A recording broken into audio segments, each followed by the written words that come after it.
This is such a sad day for Liverpool Football Club and for the family of Diogo Jota. If you haven't heard already, Diogo Jota died today along with his brother in a car accident in Spain. I won't go into details of the incident because I'm sure that you can find that online. I just wanted to use this video as my tribute to Diogo Jota, a player that I've watched a lot over the years during his time at Liverpool. And it all started quite unceremoniously. He was the player who came in almost by surprise. It was one of these stealthy transfer moves that Liverpool did. They went under the radar and it wasn't plastered all over Twitter. You didn't have Fabrizio Romano, David Ornstein all over this one. No, it was just suddenly announced. It was Diogo Jota signs for Liverpool from Wolves for £40 million.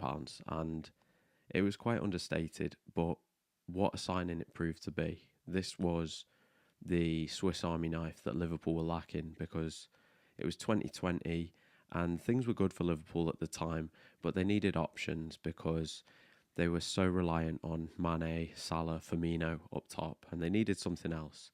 And Diogo Jota was the something else and then some. And he was a player that Klopp clearly loved to use. What kind of footballer was Diogo Jota? He was probably as close to Robbie Fowler as you can imagine. He was a pure finisher, and it was widely known at Liverpool that he was the best finisher at the club, better than Salah, better than any of the other forwards that they've had over that time period. And it really did show. In the box, he was an absolute menace. And the sheer number of headed goals that this guy got, for reference, he's not the tallest of players, but he still managed to get his head to everything. He was incredibly brave. And he made the difference on so many different occasions. I know that Arsenal fans will remember that he scored against them quite regularly. And there are just some goals that live in the memory, such as the goal in the Merseyside derby against Everton this season, where Liverpool were struggling to break the door down. And then Diogo Jota just waltzes into the box, goes past a couple of players, and that's the game-winning goal. That's the kind of quality that he had. He was an incredible finisher. Or you could have the Forest game away, where Chris Woods opens the scoring. Liverpool are obviously struggling to get back into the game. The change happens on the 65th minute. Off goes Robbo and Canate. On come Tsimikas and Jota.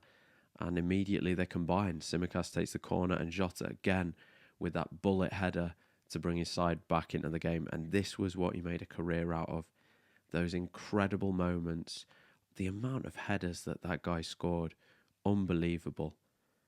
I could pick a million goals. I could pick the moment at Tottenham where Spurs thought that they got back into the game. Richarlison scores really late on. He does his chicken dance in the corner, and then Jota goes and scores the winning goal, and Liverpool won 4-3. An absolute thriller, and he had that ability to change the game, to be the difference. And I think he'll be fondly remembered by Liverpool fans as a legend. I don't think that is an understatement. I think that just being the Swiss Army knife of the team and having that ability to break the most stubborn of defences is a characteristic that a lot of teams are sorely crying out for, and it's a characteristic which makes you win trophies. He is a league winner, and he is a legend at Liverpool, and he deserves to be remembered. And I feel incredibly sorry for Diogo Jota, his brother, obviously, their family. He was only married 5 days ago. He leaves behind a very young family, and it's incredibly devastating news. But hopefully we can all remember the good times and pray for their family at this time. Thank you.